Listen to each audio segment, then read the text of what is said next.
Hello, I greet you from Schmeln. My name is Marco Allenstein. I have been working in the field of measurement technology at Indu-Sol for many years, and today I would like to introduce you to the PROFINET Diagnostic Kit.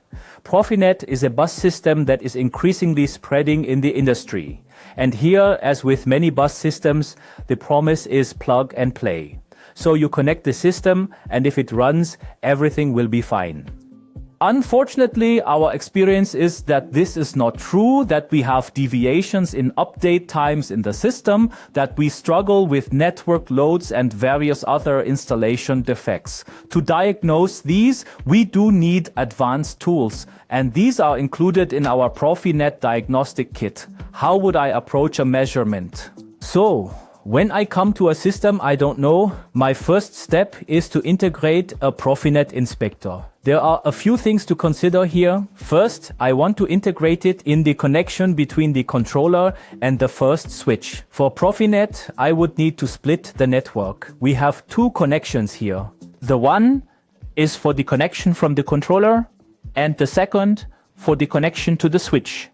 To make this possible, a simple patch cable is included in the case so that you can carry out this installation. If you want to integrate this inspector accordingly, you would have to stop the system in this case. That is, of course, not recommended. Therefore, PI and also the company Indu-Sol recommend installing a TAPA, a test access point, in all systems in this connection between the controller and the switch. What can the inspector record accordingly? It monitors the telegram traffic and can show you values such as jitter, which is the deviation from the update time, network load, telegram gaps, and much more.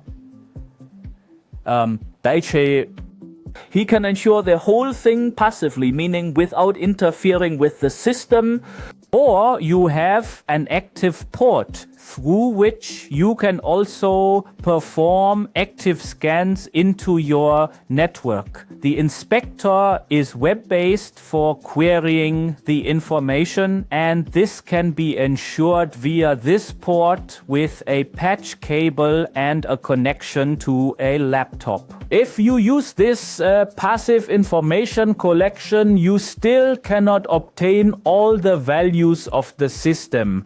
For that, we have appropriate software solutions. You can download this software from our homepage. You receive a license, and it is then device specific. That means if you install this software on a laptop, you need a license for it. The size of the network you want to scan is then completely irrelevant. Through this scan, you can obtain the topologies of the system.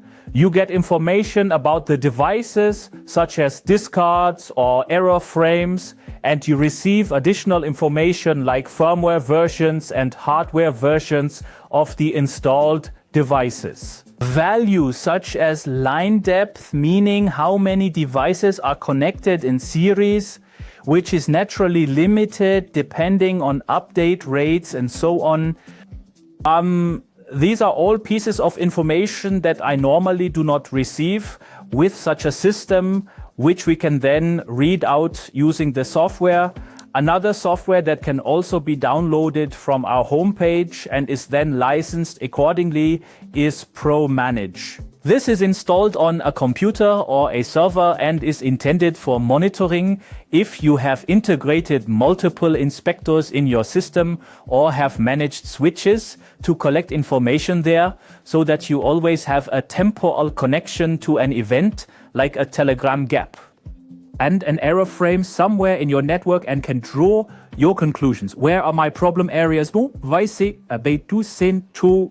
Where do I need to conduct further analysis? And what does such further analysis include? Either we are talking about a line test here.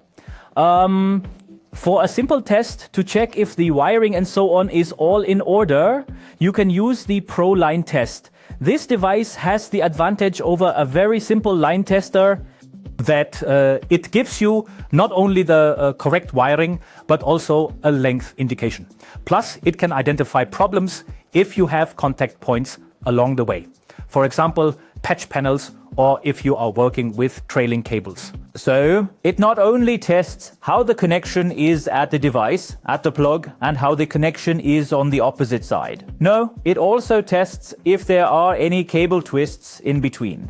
Lastly, there is always a potential source of error that can cause error frames, for example, the dear EMC. Yes, it is recommended to use a current clamp here. For us, that would be the leakage current clamp, LSMZ. It has the advantage that the head is well shielded, so when you use this clamp to measure currents on the shielding, it effectively decouples external influences. Then you can check accordingly, are there alternating current components on my shielding? So I might have a problem in my system with compensating currents or field loads that disturb my PROFINET. These are the tools included in this case.